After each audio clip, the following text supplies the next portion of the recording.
வணக்கம். ட்ரூலி நாசரேத் செய்திகளுக்கு உங்களை வரவேற்கிறேன். தலைப்புச் செய்திகள்.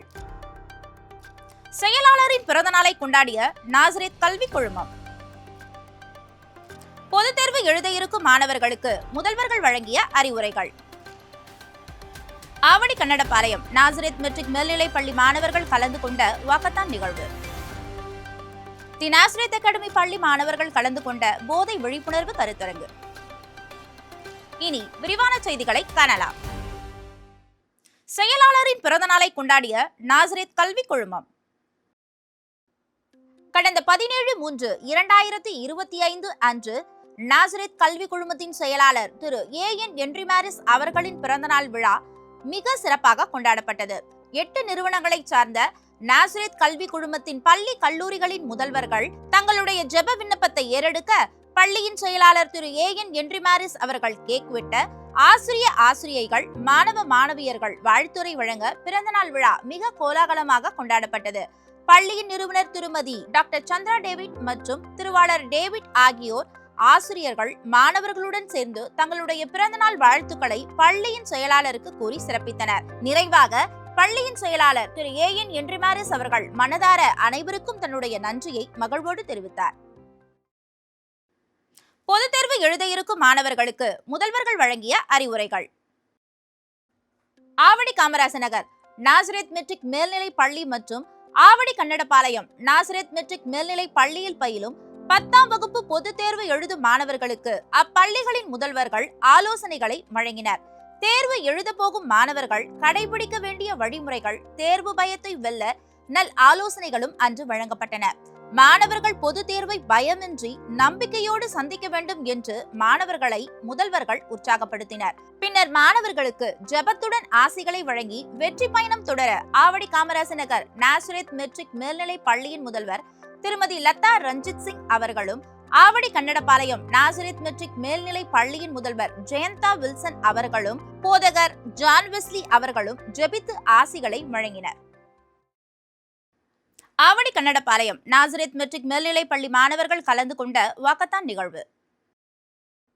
கடந்த மார்ச் 13 அன்று திருவள்ளூர் மாவட்டம் ஆவடி மாநகராட்சி மற்றும் ETV பாரத் இணைந்து நடத்திய நடப்போம் நலம் பெறுவோம் 2.2 வாக்கத்தான் நிகழ்ச்சியில் பொதுமக்கள் மற்றும் மாணவர்கள் பங்கு பெற்ற விழிப்புணர்வு நடைபயிற்சி நடைபெற்றது.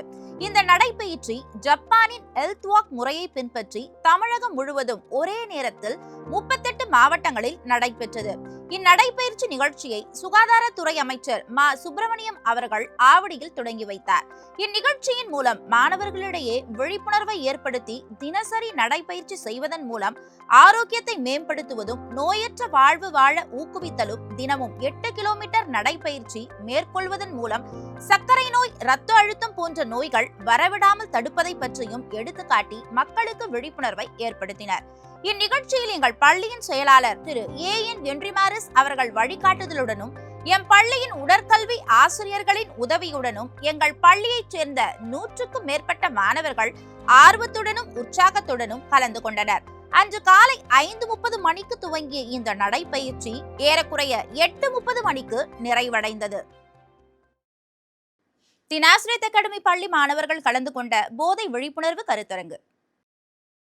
கடந்த ஆண்டு போதைப் பொருள் எதிர்ப்பு மன்றம் தி நாசரேத் அகாடமி பள்ளியில் தொடங்கப்பட்டது. போதைப் பொருள் பழக்கத்தினால் ஏற்படும் தீய விளைவுகள் குறித்து மாணவர்களிடையே விழிப்புணர்வை உருவாக்குவதை முதன்மை நோக்கமாக கொண்டு இம்மன்றம் எம் பள்ளியின் முதல்வர் திருமதி ஸ்டெல்லா ஜூலியட் அவர்களால் ஏற்படுத்தப்பட்டது. போதைப் பொருள் இல்லாத தமிழ்நாடு என்பது போதைப் பொருள் எதிர்ப்பு மன்றங்களின் குறிக்கோளாகும். இதனை முன்னிட்டு கடந்த வாரம் ஆவடி காமராச நகரில் அமைந்துள்ள SRN போதை மீட்பு மையத்திற்கு எம் பள்ளியின் மாணவர்கள் சென்றிருந்தனர். SRN போதை மீட்பு மையத்தின் நிறுவனரும் வழக்கறிஞருமான திரு ராஜேஷ்குமார் அவர்கள் எம் பள்ளியின் மாணவர்களை வரவேற்று அறிவுரைகளை வழங்கினார். மாணவர்களிடையே போதைப் பொருட்கள் மற்றும் மதுவால் ஏற்படும் தீமைகள் குறித்து விழிப்புணர்வு ஏற்படுத்தி பேசினார். மாணவர்கள் போதை பழக்கங்களுக்கு உள்ளாகும் சூழ்நிலை குறித்தும் அதனை தவிர்த்து அதிலிருந்து விடுபடுவது குறித்தும் எடுத்து கூறப்பட்டது. எந்த நிலையிலும் போதைப் பொருட்கள் புத்திசாலித்தனத்தையும் அறிவாற்றலையும் வளர்க்காது என்றும், சிறிது சிறிதாக இப்பழக்கத்திற்கு ஆளாகும் நபர்களை இழிவான நிலைக்கு தள்ளிவிடும் என்றும், மேலும் கடுமையான உடல்நல கோளாறுகள் ஏற்பட்டு நோய் எதிர்ப்பு ஆற்றல் குறைந்து விரைவில் உயிரிழக்க நேரிடும் என்றும் மனோதத்துவ நிபுணர் திருமதி பவானி நிஷா அவர்களால் எடுத்துரைக்கப்பட்டது. அதனைத் தொடர்ந்து போதைப் பொருட்களால் பாதிக்கப்பட்டு மறுவாழ்வு பெற்ற நபர்கள் தங்களுடைய அனுபவங்களை மாணவர்களிடையே பகிர்ந்து கொண்டது குறிப்பிடத்தக்கது. இறுதியாக போதைப் பொருள் குறித்த விழிப்புணர்வை பெற்று எம் பள்ளியின் மாணவர்களை ஒருங்கிணைப்பாளர் திருமதி கௌசல்யா அவர்களின் வழிநடத்துதலின்படி மாணவர்கள் பள்ளிக்கு வந்தடைந்தனர். இத்துடன் இன்றைய செய்திகள் முடிவடைகின்றன. மேலும் செய்திகளை அறிந்து கொள்ள டூலி நாஸ்ரேத் நியூஸ் யூடியூப் சேனலை சப்ஸ்கிரைப் செய்யவும். அதுவரை உங்களிடமிருந்து விடைபெறுவது ஷர்லி அலெக்ஸ். நன்றி, வணக்கம்.